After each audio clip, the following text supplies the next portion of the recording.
নমস্কার, ব্রেকিং বাংলায় আপনাদের স্বাগত। আমি জয়ন্ত মজুমদার। শুভেন্দু অধিকারী কি বিনা লড়াইয়ে ভোটে জেতার স্বপ্ন দেখছেন? আমি জানি না, কারণ তিনি সম্প্রতি বলেছেন যে তৃণমূল নাকি 14ই ফেব্রুয়ারির পরে, মানে যখন চূড়ান্ত ভোটার তালিকা বেরোবে তারপর নাকি আর ভোটে লড়তে চাইবে না, কারণ সেই ভোটার তালিকা তাদের পোষাবে না। তো সেটা শুভেন্দু কি বলেছেন আমি আপনাদের একটু শুনিয়ে দিই, আপনারা শুভেন্দুর বক্তব্য শুনুন। পঞ্চনামা কেন, 500 নামাও করতে থাকুন, লাভ কিছু হইব না। চোর একদম কট হ্যান্ড ধরা পড়েছে।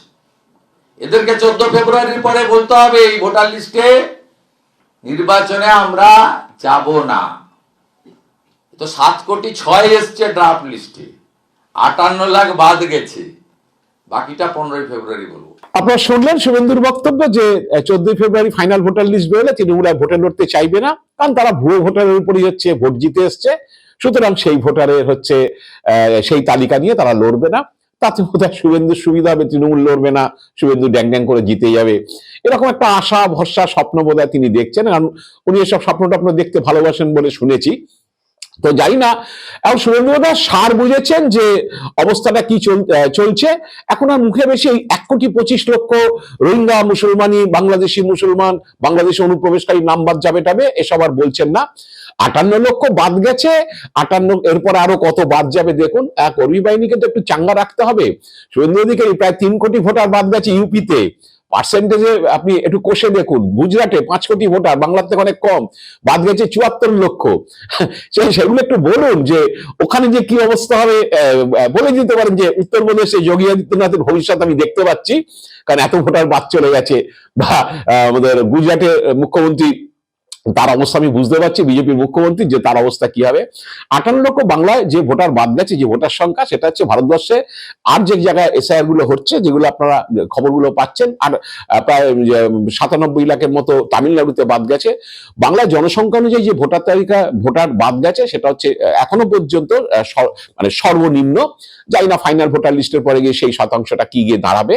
তো 58 লক্ষ যে ভোটার যে বাংলার জনসংখ্যা অনুযায়ী, সেটা এখনো 12টা রাজ্যের এসআইআর যে প্রক্রিয়া চলছে সেখানে প্রায় সর্বনিম্ন।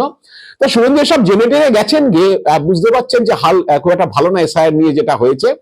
কারণ শুভেন্দুর যেটা লক্ষ্য ছিল যে মুসলিম যে জেলাগুলো মুসলিম অধ্যুষিত, মানে মুসলিম ভোটার বেশি, সেই যে 3টে জেলা, মালদা, মুর্শিদাবাদ, উত্তর দিনাজপুর, আমাদের বাংলার যে মুসলিম ভোটার আছে তার প্রায় হচ্ছে অর্ধেক হচ্ছে মানে ওই 3টে জেলাতে, বাকি অর্ধেক মুসলিম হচ্ছে বিভিন্ন জেলাতে ছড়িয়ে আছে। নদিয়া, উত্তর 24 পরগনা, দক্ষিণ 24 পরগনা, হাওড়া, পূর্ব মেদিনীপুর, বিভিন্ন জেলাতে, বীরভূম, বিভিন্ন জেলাতে ছড়িয়ে আছে।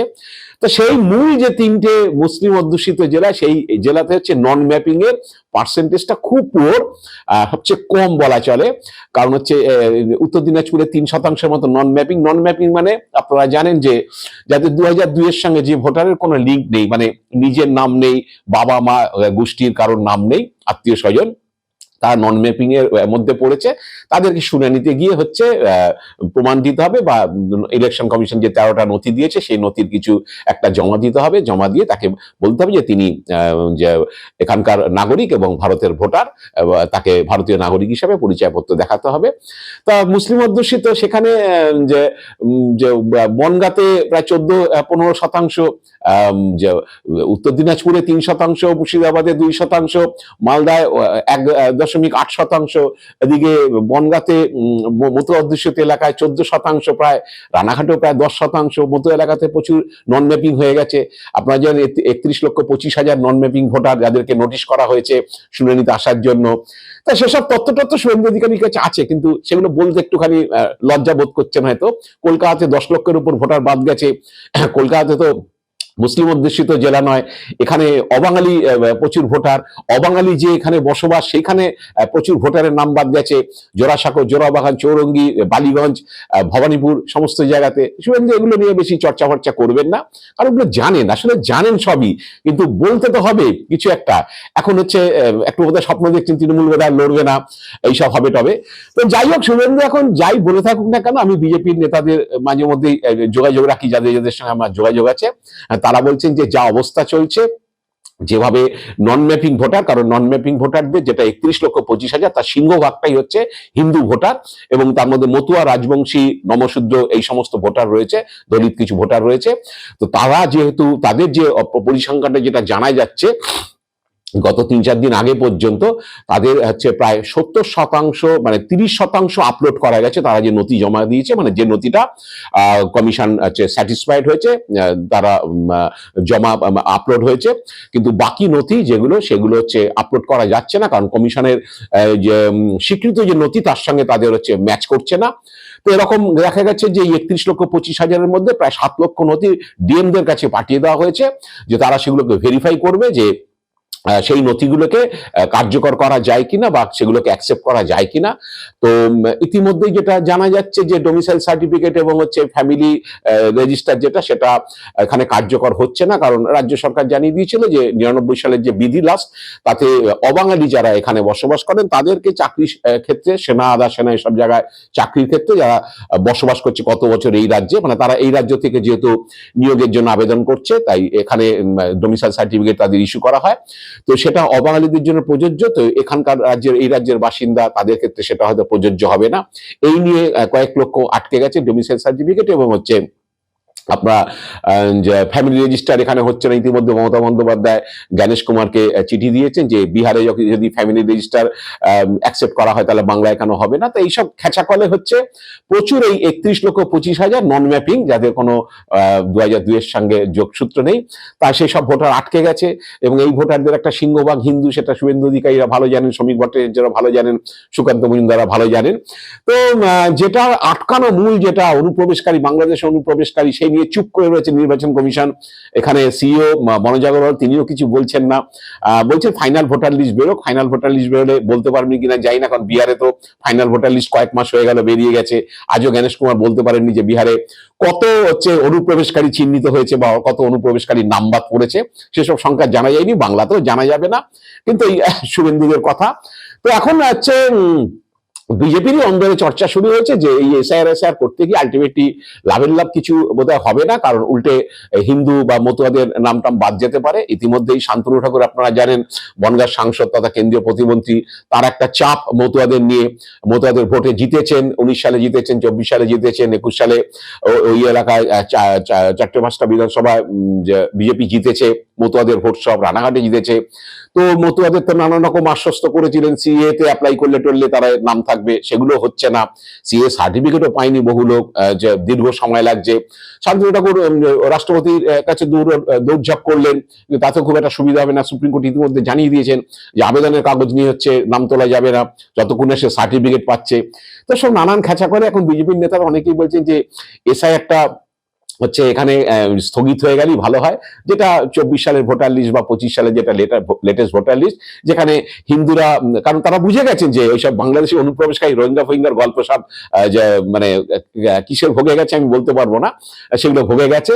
তো এখন যে যদি কি বলে এই আগের যে ভোটার লিস্ট, মানে লেটেস্ট যে ভোটার লিস্ট যেখানে হিন্দুদের নাম টামগুলো আছে, সেই ভোটার লিস্টে হলে তারা বেঁচে যান। তাদের অনেকে বলছে মমতা বন্দ্যোপাধ্যায় বারবার করে চিঠি দিচ্ছেন, এরকম বিএলও 8 জন বিএলও ইতিমধ্যেই মারা গিয়েছেন, প্রায় 70 জনের মতো মানুষের মৃত্যু হয়েছে, যারা আতঙ্কে হচ্ছে শুনানিতে ডাক পেয়েছে বা শুনানিতে পড়তে পারেন, শুনানির মুখে পড়তে পারেন না। এসআইআর শুরু থেকেই হচ্ছে সে আতঙ্ক তৈরি হয়েছে, এতজনের মৃত্যু হয়েছে, এইরকম একটা শুনানিতে একটা গোলযোগ দেখা দিয়েছে কি বলে নথি নিয়ে। এইসব দেখে টেকে যদি নির্বাচন কমিশন স্থগিত করে দেয় তাহলে বাঁচা যাবে আপাতত। যদি বলা হয় যে মে মাসে ভোট মিটে যাওয়ার পরে এসআইআর হবে, তাহলে আপাতত বাঁচা যেতে পারে। কারণ রোহিঙ্গা টোহিঙ্গা আর হচ্ছে মুসলিম অনুপ্রবেশের কথা হচ্ছে আস্তে আস্তে চুপচাপ হয়ে গেছে সব। বিজেপি নেতারাও হচ্ছে আর বেশি ওটা নিয়ে ছটফট করছেন না। এখন ওই ভুয়ো ভোটার মানে মৃত ভোটার, স্থানান্তরিত ভোটার, এইসব নিয়ে শুভেন্দু অধিকারীরা গল্প ছাড়ছেন। কিন্তু তাহলে শুভেন্দু অধিকারীদের সেই গল্প ধরলে আমাকে বলতে হয় যে তাহলে ভুয়ো ভোটার, স্থানান্তরিত ভোটার, ডবল এন্ট্রি ভোটার এইসব বললে উত্তরপ্রদেশে প্রায় 3 কোটি ভোটারের নাম বাদ চলে গেছে, গুজরাটে 74 লক্ষ ভোটারের নাম বাদ চলে গেছে। তাহলে সেখানে সরকারগুলো আগে পড়ে যাবে, সেটা শুভেন্দু অধিকারী আগে বলুন।